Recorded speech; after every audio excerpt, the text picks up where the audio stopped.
What is up, guys? Wrestling Premier is here. At last, Drew McIntyre finally won the WWE Championship. Many of us are really proud of this because McIntyre seems like championship material, and plus, we followed him through his journey and we know that he is really passionate. Like, after watching many of his interviews, why wouldn't you like the guy? I found myself respecting McIntyre more after seeing him in these interviews. Now, before I start this video, let me just apologize for that community post I posted yesterday.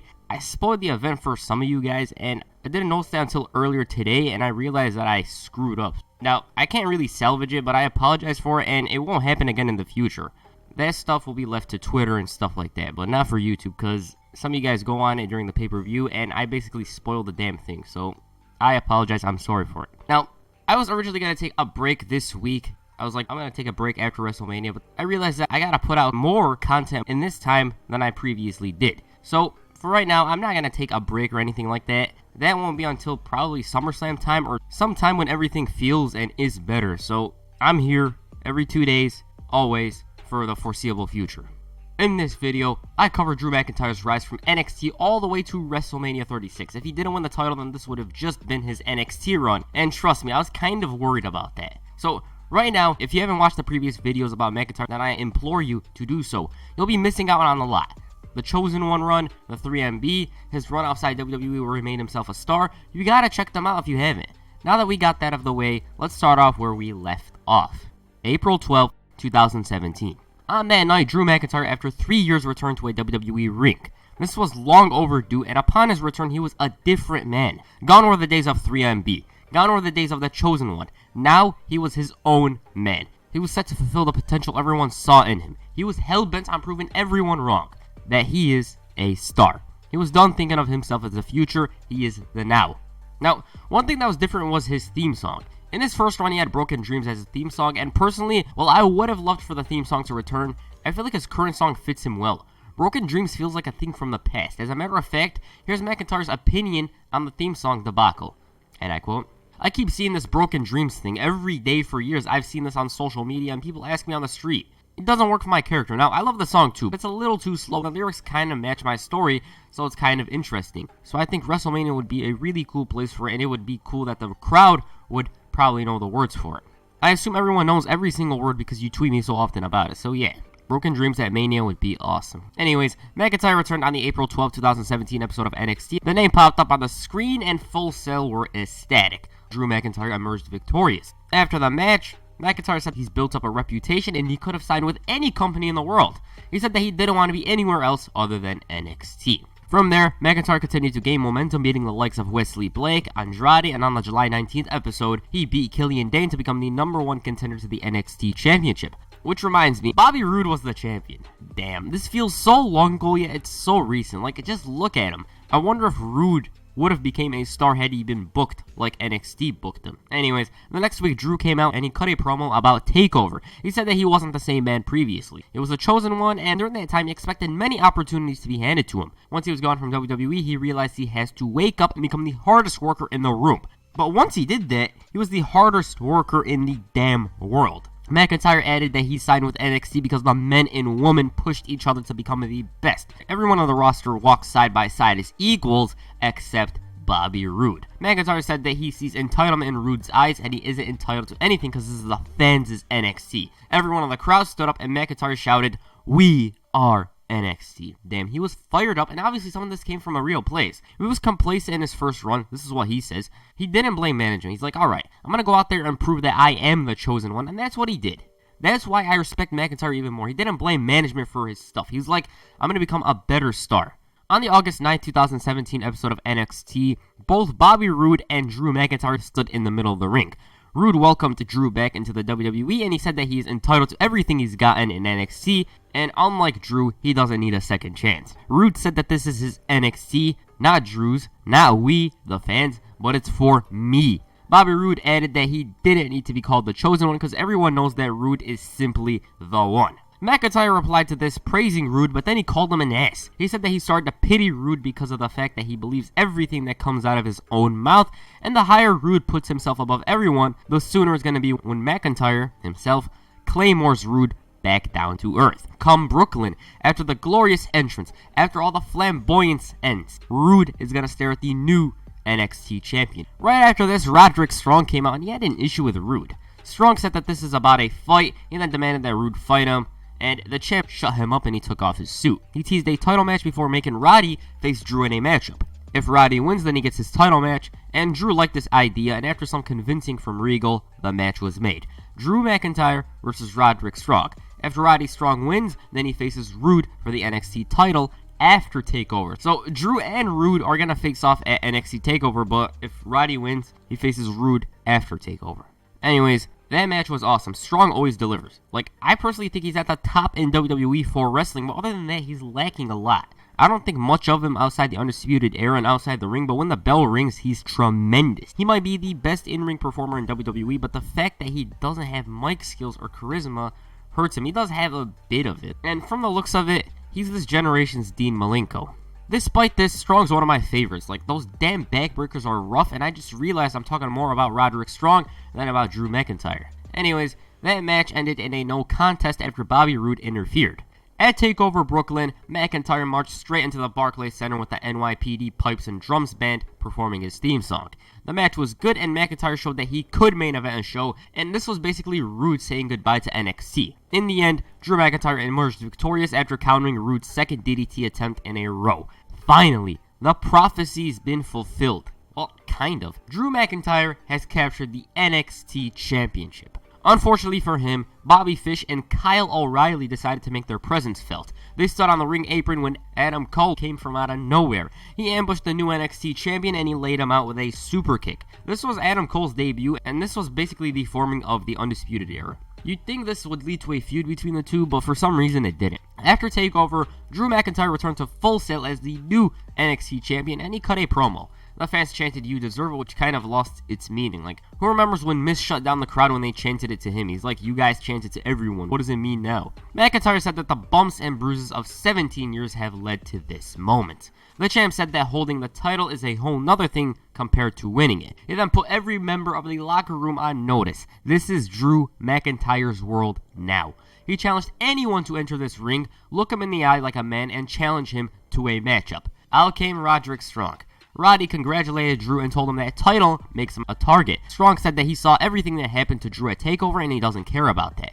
All he cares about is himself, his family, and the NXT Championship. He then stepped up and looked McIntyre in the eye and challenged him to a matchup. McIntyre said that he likes that Strong actually did this like a man, and he told him he hopes Strong is ready to get knocked out like a man. About a month later, Strong asked GM William Regal for an NXT Championship match against Drew McIntyre, and his request was granted. Now, I don't remember much from that match, but I remember it being a physical encounter. Like, it was pretty rough. I believe Strong hit a lot of backbreakers, not sure though. And in the end, it was Drew McIntyre who retained the title after looking Strong in the eyes and connecting with the brutal Claymore kick. After this matchup, Drew McIntyre began a feud with Andrade, who was still called Cien Almas. Zelina Vega questioned Drew, asking him why he's been avoiding Andrade, and the champ replied to this saying that he will fight anyone, anywhere. He then asked Zelina to bring Andrade with her next time and tell him to look into the champ's eyes and ask him for a title match. The next time, Zelina came alone and asked McIntyre about the match. Once again, the champ replied to this with the same answer. Bring Andrade, tell him to look me in the eye, and challenge me to a matchup like Roderick Strong. The week after that, they did come face to face, but not the way McIntyre envisioned. Now, he had already signed the contract, but when he made his entrance, Andrade ambushed the champ and signed the contract, and he used Zelina's gum to stick the contract, to the champ. So basically, the match was set. On the final NXT before TakeOver War Games, Drew went face to face with both Zelina Vega and Andrade. McIntyre congratulated Zelina on the plan, the attack, and he said that both of them are in trouble, because when reality sets in, when the pressure's on, and when the bright lights are on, will you be able to say the same? He then challenged Cien Almas to come out here and confront him face to face, to prove it not to Drew himself, not to Zelina, but to himself. Unless, of course, Zelina's not going to let him off the leash for the night. And Igolo. Out he came, or did he? Zelina stood on the top of the stage before Andrade stormed to the ring. He brawled with Drew and the champ gained the upper hand before Zelina got involved. Almas capitalized on this by chop blocking Drew and hitting the hammerlock DDT to end the show on top. At TakeOver, these two had a sublime match. It was tremendous, and the funny part in this is the fact that this wasn't even the best match on the card. Well, at least to me, because that War Games match was wicked. It was wild. It was amazing. Unfortunately for McIntyre, he lost the title to Andrade, and most importantly, he tore his bicep. This left him on the shelf for 5 months, and as for the title loss, I didn't see it coming. Like, Andrade was just starting to be built up as a star, so it was a shocker for me. In an interview, Drew McIntyre spoke about his time in NXT. For one, I knew a lot of the guys there. It was the same guys I knew before in the independents who got assigned, but nobody knew who they were when I was champion for Evolve, made names for themselves, were there, and I knew the roster. But most importantly, the NXT fans are hardcore fans. They know what's going on around the world. They know who Drew McIntyre, Drew Galloway is now, not who he was. Obviously, Raw and SmackDown have the larger audience and might not know who I am, or might remember me as a 3MB guy. I think that was important for me to be in front of the right crowd. Also, an individual can make a difference to NXT. I help the roster with my experience, and that's what I wanted to do for NXT. I wanted to go there, work my way to the championship, and it was a nice experience to give positive advice. Tell them to not make the same mistakes I did and be a leader. That was very important to me, as well as educating the WWE fans on who I am. Yeah, he made the right choice there. Like, imagine if he did debut on the Raw after WrestleMania 33 and you'd hear 3MB chants. You never know. Because I remember Bray Wyatt debuted and they're like, Husky Harris. It was kind of annoying, to be honest. On the April 16, 2018 episode of Raw, Drew McIntyre finally returned. For some reason, though, he returned as Dolph Ziggler's buddy. They destroyed Titus worldwide, and Apollo Crews got a zigzag and Claymore combo. The following week, Ziggler and McIntyre spoke about this partnership. The Scottish psychopath said that Ziggler is right in his claim that he is dangerous to a locker room that's gone soft. He said that he doesn't see fire and passion. All he sees is guys collecting checks. McIntyre added that he is a superstar and that WWE doesn't want someone like him, because he's the wake-up call, the reality check that the locker room desperately needs. Ziggler shouted that they are worried about stealing the show because they are the show. Now, I didn't get why McIntyre debuted on Raw as a heel, but whatever, I didn't even care. I prefer him as a fan favorite, but it doesn't matter. At least they were starting to use him to his full potential, or did they? Anyways, I felt like Ziggler was mostly the focus of the group. He won the IC title, which was a damn shocker because it was Seth Rollins who he beat, and he was basically the Diesel to Shawn Michaels, who's Ziggler. Throughout the summer, Rollins and Ziggler faced off in 100 matches. Many of them were good, and Dean Ambrose returned and got involved. This led to a title match between Ziggler and Rollins at SummerSlam. The Kingslayer won the title, but the feud wasn't over.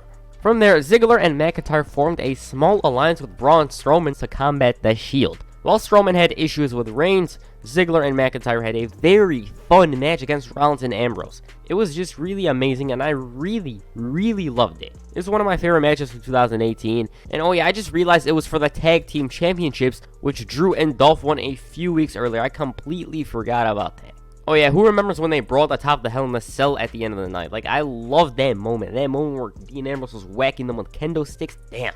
Braun, Drew, and Dolph continued to have good matches against the Shield, and at one point, they dropped the titles to Dean and Seth. Braun turned face, which makes me think he's the new Big Show, and Drew and Ziggler suddenly disbanded. A lot of things happened in that time period. On the December 3rd, 2018 episode of Raw, Drew McIntyre had a celebration when Ziggler came out and asked if his invitation got lost. McIntyre said that Ziggler's role was to get him in a prominent role, and that's what he did now, so he's useless. Ziggler struck him, and this led to an impromptu matchup.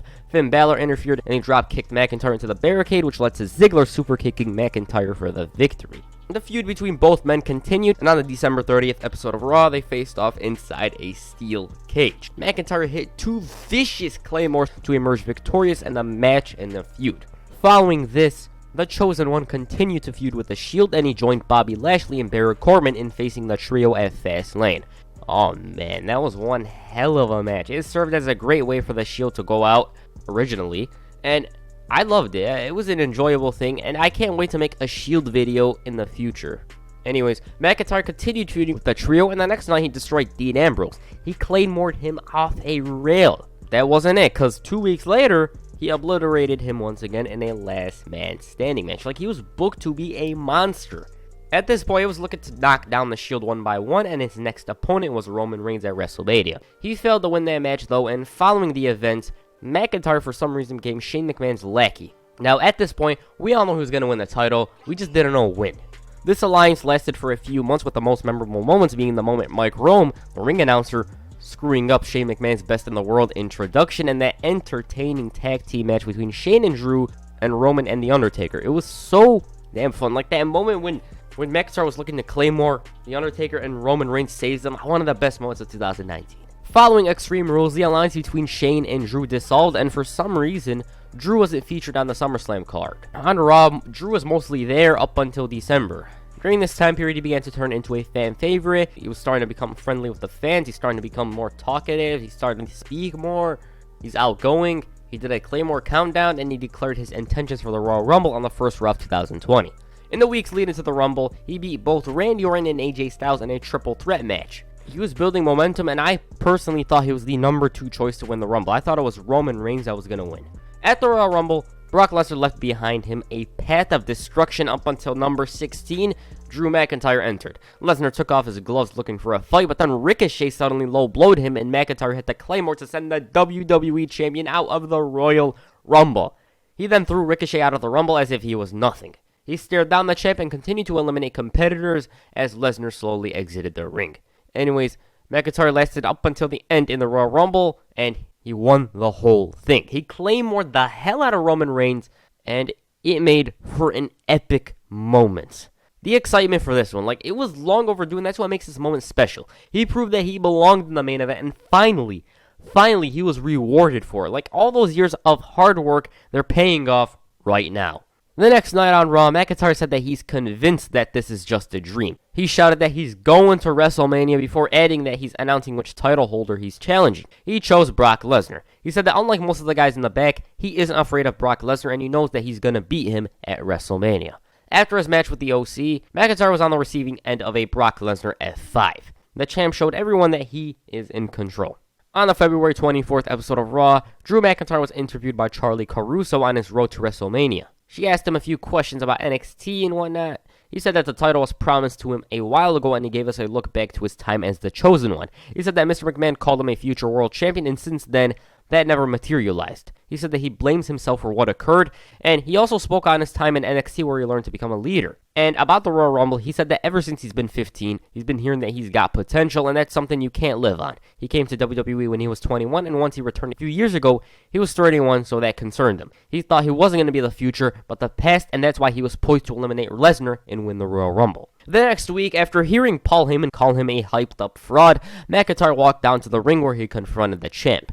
Lesnar noticed that McIntyre was looking for a fight, so he decided to leave. But then, he was trying to catch the Royal Rumble winner off guard, but he ran straight into a Claymore. The fans went crazy, and McIntyre left. But that wasn't it. As Lesnar stood on the stage, McIntyre from out of nowhere connected with a second Claymore. He posed with a title, and then the fans chanted, "One more time." So he obliged, and he hit the third Claymore to complete the hat trick. Man, I love this.